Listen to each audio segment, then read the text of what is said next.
Of course, I could be entirely wrong about that.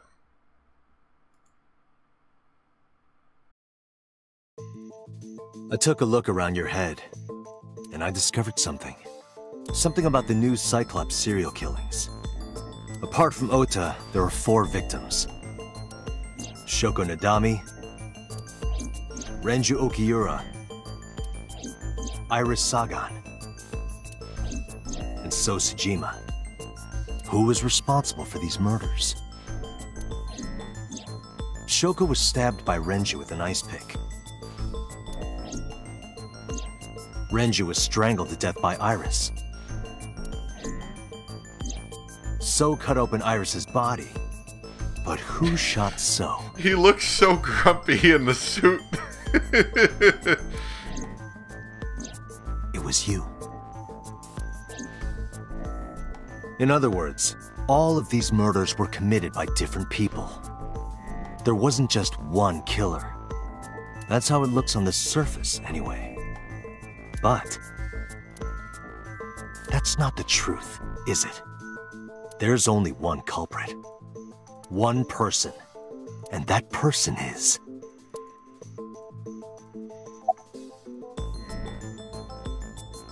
It's been Renju the whole time. No, that's not it. It's been Iris the whole time? Oh, that's not it. Maybe it was So. It's you. Yes, you. The person in front of me right now. You're blaming the commander of Abyss for this? No, not Boss. The person inside Boss's head. Huh. Yep, I think Date's starting to figure this one out too. That's pretty interesting. Can you at least try to make sense? Alright, I'll explain. You know about the abandoned chemical plant in Kawasaki? There's a prototype sync machine there. Do we know about that in this timeline? I know we know about that one that we had, that we finished up with Iris in, over here. We know about that one. And then there's one other one that we know about. It was this route right here. Well, yeah, no, we know about it in this route. We might potentially know about it here. I'm not sure. We've seen the room. I don't know if we saw the sync machine or not. So maybe that's where we're getting it from. Or maybe Date is starting to somehow remember things from other timelines, you know? You use that device to swap around bodies one by one. I'm glad I figured out something for once. I mean, I guess they sort of told us, but still. In other words, the entire egg ends up being replaced. Yeah, he definitely said this in that last, on the other side of the flowchart. He didn't say that in this one. Mind, consciousness, memory, they are traded. Switched. So he's definitely remembering things from another timeline now. Or another branch. I don't know where it started. But at some point, you got into Shoko's brain. Then, you got into Renju's. And got rid of Shoko's body. After Renju was Iris. You strangled Renju using Iris. After that, into So. Who you used to kill Iris and Ota at the cold storage warehouse.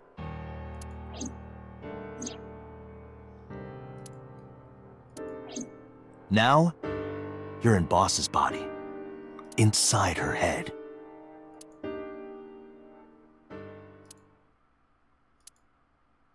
Maybe we figured it out? I see.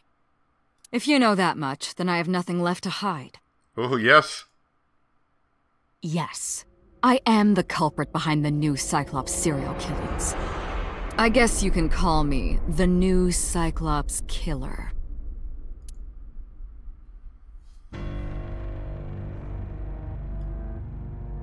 You getting this, camera? You getting this other camera? Oh, yeah. I figured it out. Look at me. Okay.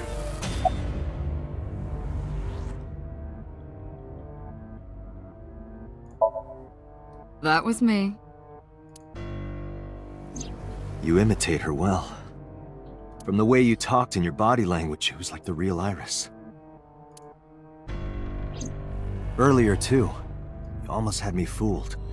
Yeah, this theory, to be honest, actually feels like it covers a lot of the stuff, a lot of the problems we are having so far, of characters just randomly going bad. But, like, not the same character, like different characters were going randomly bad. This kind of seems to explain it. You know, especially considering all the eyeball missing bits. Your imitation of Boss was perfect. Yes, there's a reason for that. Let me define some terms first. A person's memory and sense of self. Let's call that personality. Your lips aren't moving. I mean, these ones are, but these ones aren't. It isn't quite the right word, but it'll suffice. Now, transferring that personality into someone else's brain, let's call that parasitism. The one transferring is the parasite, the one being transferred into is the host. Are you with me so far? Moving on. Even after the personality exchange is complete, the host's memory isn't completely lost. About 1% remains in the brain. So, a parasite could use that 1% to imitate the language and behavior of the host. That's how I knew about the warehouse and Sunfish Pocket, by the way. Thanks to Renju and Iris's remaining memories.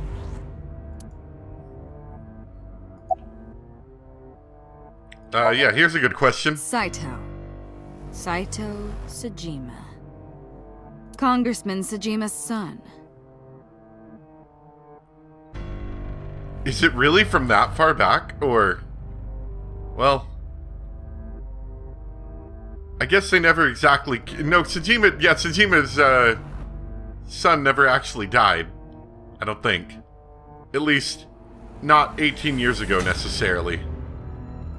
What? I researched Saito thoroughly, but I cannot find any images of him on the internet. He is listed on the family register, but I cannot find any photographs.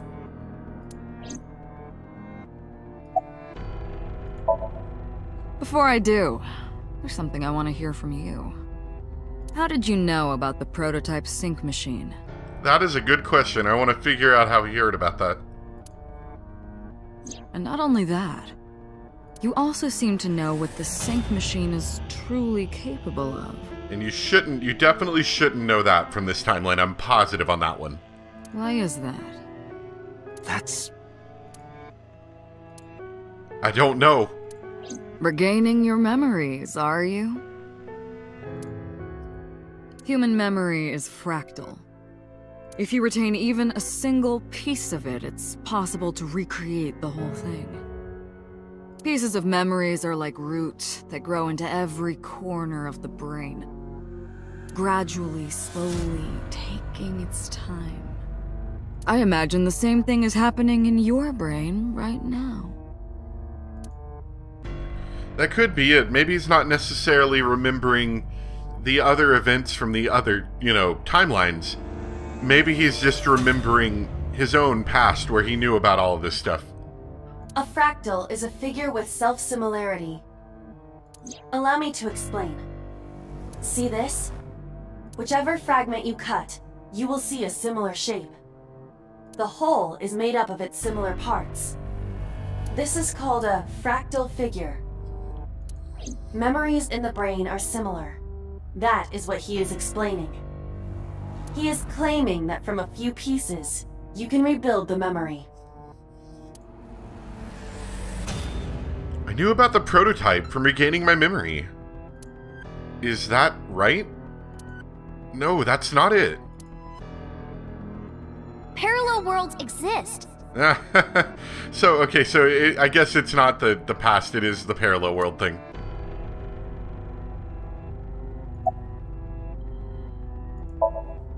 I'm telling you, it was me. Can you back up a little bit? Can we like handcuff her? She's kind of, oh crap, I clicked out the window. She's kind of freaking me out here. Can we put some handcuffs on her? Why are you making me repeat myself? That means the Somnium I entered on Sunday. That's right. It was me. Okay, so the Somnium where we saw all the really creepy murders wasn't Iris's. And it wasn't that Iris had a disturbed young child past. Other than, you know, her mom getting murdered. It was Saito. Saito seeing or doing all of these murders. Doing them, probably. How? How does he know about the original Cyclops killer? And something else was troubling me. Oh yeah, you're right, us. What's going on here? You want to talk about it? Fine.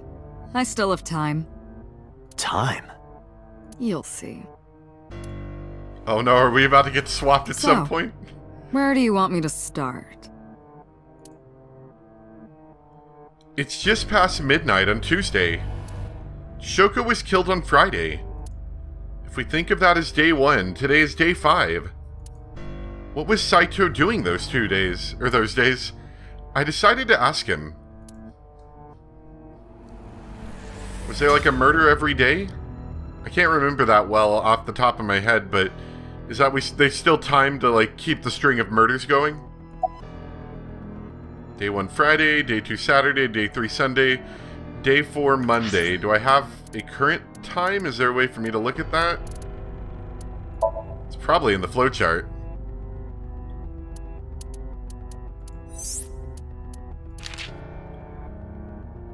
Okay, wait, so this is Tuesday at 3:14 a.m.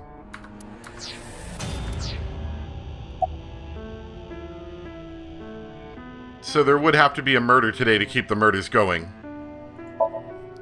Like you guessed, my personality was in Shoko, Renju's ex-wife. That made calling Renju easy. I need to talk to you about something. He came over without question. I think it was around 4 p.m. I had him meet me at the chemical plant. I made Renju go to sleep. Synced, switched personalities. And then stabbed Shoko's discarded body with an ice pick. I took Shoko to Bloom Park by car, using the old abandoned subway line. Must have been around 8 p.m. by the time I was finished. I tied up Shoko to one of the merry-go-round horses. After that, I used Renju's phone to send a Nile message to Mizuki. Mizuki, Daddy got caught up in something serious. Then, I just waited for Mizuki to arrive.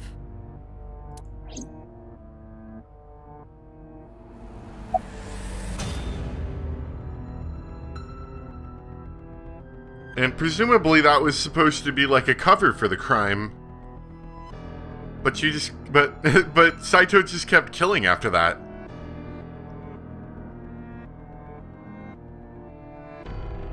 So it wasn't a very good cover-up. Of course, then again, it doesn't necessarily need to be the best cover-up, just something to slow us down, you know? Until next Saturday evening, my personality was inside Renju. My next target was Iris. I knew she would be suspicious if I asked her to come to Kawasaki, so I asked her to come to Sunfish Pocket first. I called her a little before 5 p.m., and she arrived just after 6. Right, and then they got in the car together, I think. I think I remember that. I greeted her, then convinced her to come with me. That's when Ota saw us. Anyway, I put her in the car, then headed to the chemical plant. On the way, I made her take a sleeping pill. I knew she might run once she saw where we were going. It was around 7 p.m. when I got there, and I wasted no time switching bodies. So I guess another thing I'm thinking about here is, in the other timelines where, you know, everyone didn't get murdered, for example, the timeline with Iris, where the only person we know about that got murdered was Shoko. You know, what happened there? You know, presumably Renju still could have gotten murdered, because we never found Renju. But then,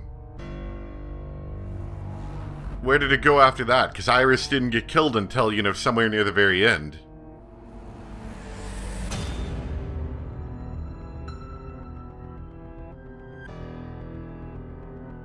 And then the other thing I'm thinking about is that, you know, there was other parts where we also had evil Pewter. And I'm wondering if her plan failed, instead she goes with the evil Pewter plan.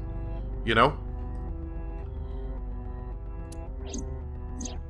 After getting Iris's body, I used a rolled-up apron to strangle Renju to death. And, you know, it even makes more sense if, because there was that one point where Pewter's being very aggressive, and then Boss sort of comes behind her and she's like, run. But Pewter doesn't seem that forward of a character. He seems more like the Boss was right there, where he was telling us to run, and Pewter was being very aggressive. I don't know, just an idea. Then I put his body in an empty oil drum I'd prepared earlier. I put that in the trunk of the car, then headed to Sunfish Pocket. But then, something I didn't anticipate happened. Waiting for the signal in Akiba, someone knocked on the window of the car. Right, that was the part with Ota, and he's like, why are you driving the car? It was Ota. He asked me something about being able to drive. He was surprised, to say the least. I didn't have time to waste on him. You know, I like all this kind of coming together now, because I'm remembering all these little things that seemed fairly inconsequential. It seemed a little weird that Iris was driving. You know? And then now it's all kind of coming together. This is really cool. But I couldn't risk him finding the oil drum in the trunk. Plus, if word got around that Renji's car was spotted driving around Akiba, that would foil my plans. So, I came up with a lie. I told him that I didn't have a license, so he had to keep it a secret. That's what that thing referred to in Ota's Nile messages, by the way. Okay, so that was true. And just like that, I managed to escape a bad situation and headed to Sunfish Pocket as planned. The rest went exactly as you already figured out.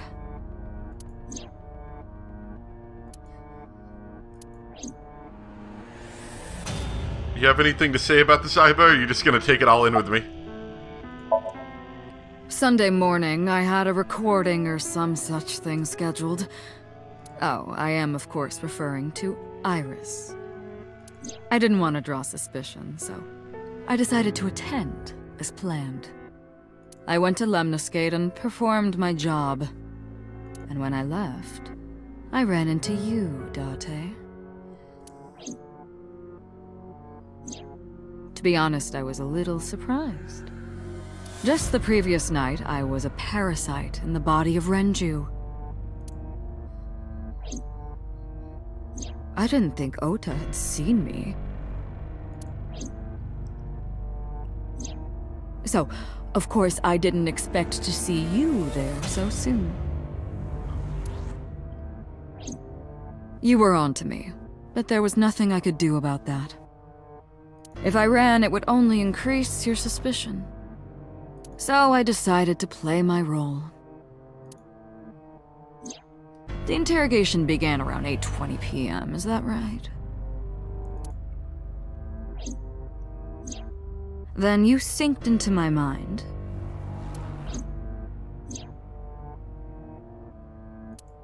Yep, I remember that part.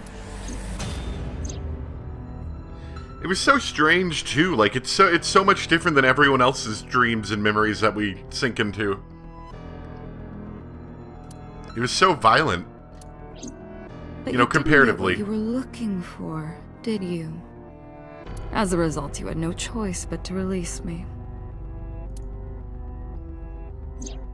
I didn't want to go home right away.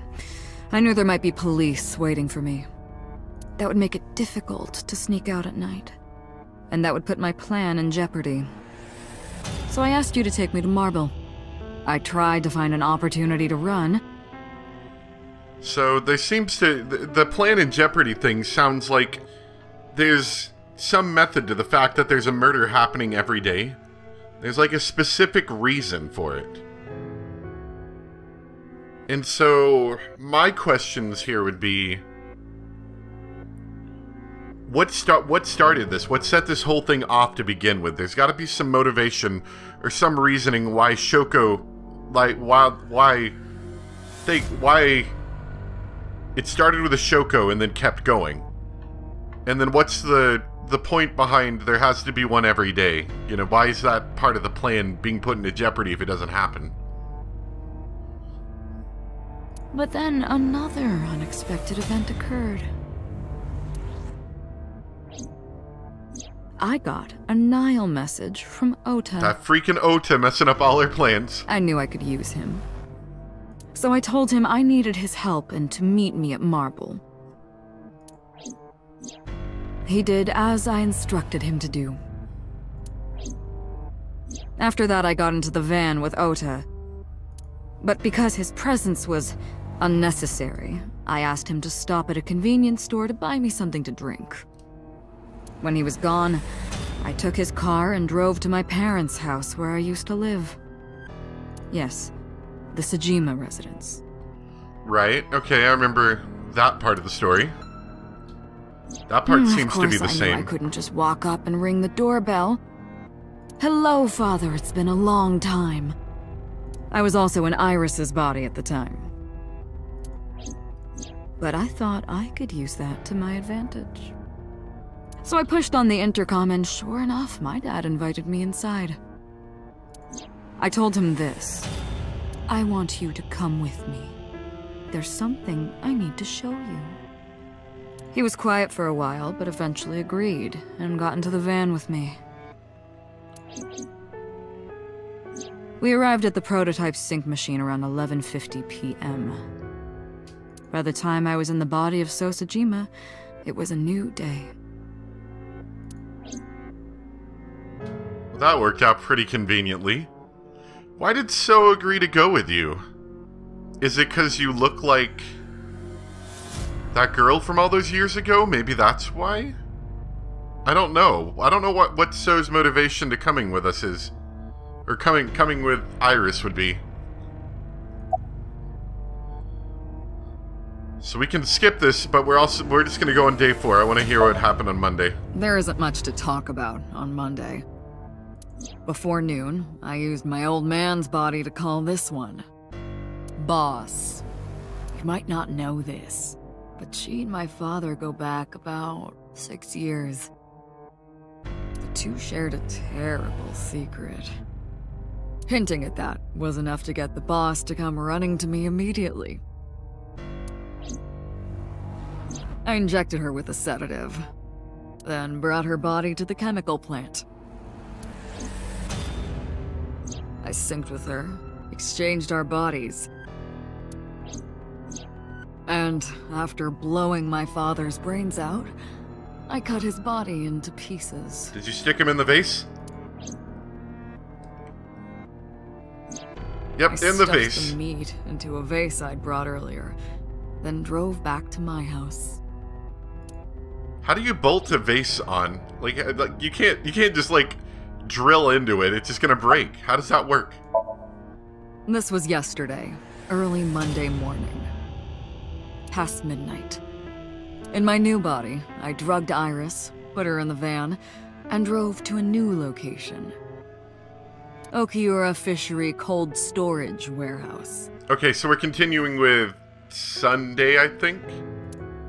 I arrived around 1, then prepared for the show for a couple hours. Of course, when I say show, I mean dismembering Iris. Because of the temperature in the warehouse, it took longer than I expected to prepare, but... well, you saw it in the video. Of course, I didn't anticipate Ota would show up. Freaking Ota. What does that make it? 3 times that brat has showed up unexpectedly? That annoyed me to no end, and I took that out on him. Get in the bear, kid. Dressing him up in the polar bear was an impromptu plan on my part. I didn't mean to make you think he was the killer. I just wanted to throw a wrench into the investigation. Didn't matter if you found out or not. This all happened Monday morning. I left the warehouse around 3:30 a.m.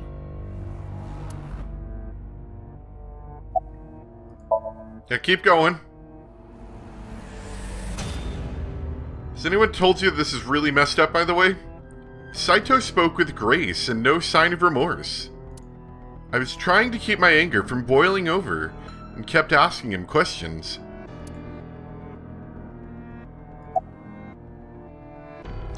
So the victim's eye thing is probably because the machine needs it.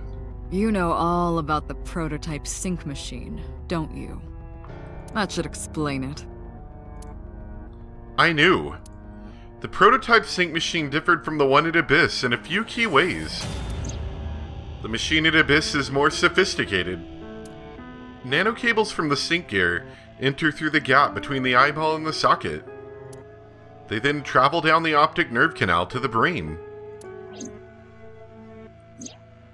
But the prototype sync machine isn't so advanced.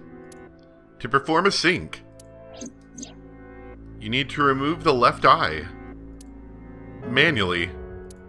The subject and the sinker have to remove their eye from the socket. So wait, the subject and the sinker. Except Date didn't have to that one time because he's already got a robot eye, I guess. How do you have both of your eyes still then? Otherwise, the cables cannot enter the brain. Of course, even with the eye removed, severing the connection to the brain isn't necessary. The extracted eyeball still has the optic nerve and blood vessels connected. Oh, I see. So, So you do that thing where, like, you kind of pop the eyeball out, but it's still connected? Ooh, no, I don't like that.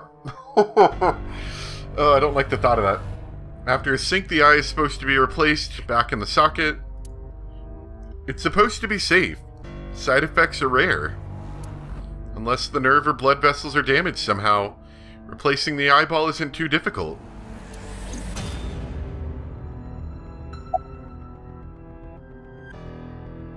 So I guess the important is, why did you take out the victim's eyes when you didn't have to, maybe?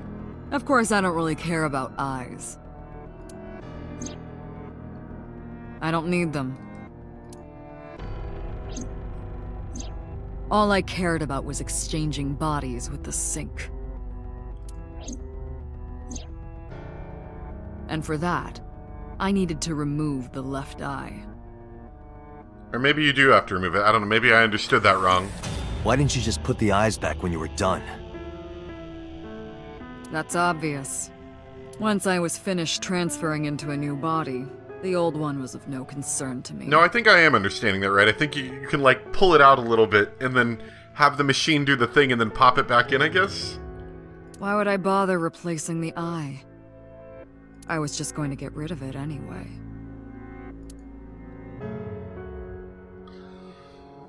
Right, and didn't we find out, I think in the last route we were taking, that, Shoko's eye was in Renju's body. Is she eating the eyes? Or he, I should say. Is he eating the eyes after removing them to, I guess, remove the evidence? Or maybe they're tasty. Ugh. I think we're about to find out.